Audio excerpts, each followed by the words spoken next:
thought, there it is. And there's the sine wave hidden in there, which is a right turn and a left turn at the same type thing. If you do a sine wave, the oval going clockwise is one way, and when you go the other way, it's counterclockwise. So there's your circle or figure eight hidden in there. Well, the three was water, and the fire is four in boxing. We do our hands in kind of geometrical, like fire signs, like a fire going up would be little squares shooting out. If you watch, I had a fireplace for 30 years. So basically watching that a lot, I'm going, oh, that's what the boxers say. So the quads are that. Then the left side of the brain went, that's enough.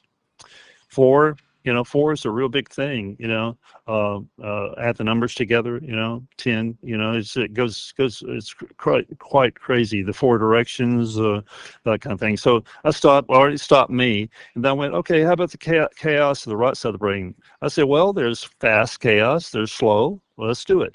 And then I thought, well, add chordal chaos. And how about rhythmic chaos? So if I take rhythm chaos and just and I pat a table and I do anything I want to, watch The Greatest Drummer. I saw Jack DeJohnette with Keith Jarrett in concert, and I thought they were in two different rooms the way he was playing drums too, Keith. And I thought, I just don't get it for about 45 minutes, and it just landed in my conscious. Oh my God, this is just beautiful. And of course with the Kyle Jones and Dale Armstrong, two master drummers that I played with in the past, that I got to experience that more and more. So you can open yourself and go into your future. What will I play like in 10 years in rhythm? Well, you can do it right now, but you can't take knowledge with it. It's like, and your parents say, quit that gyrations, quit playing piano like that, don't do that, quit making that sound.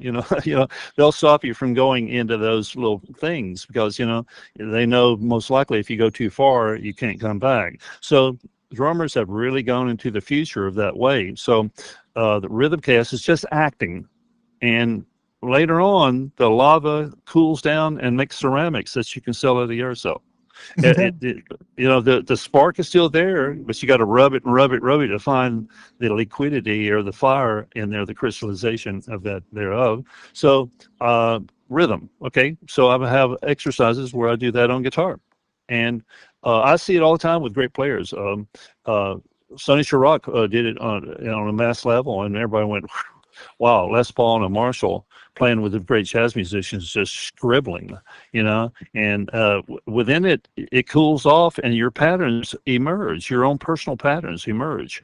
But your ego says, what is this? It's not good. Don't do that.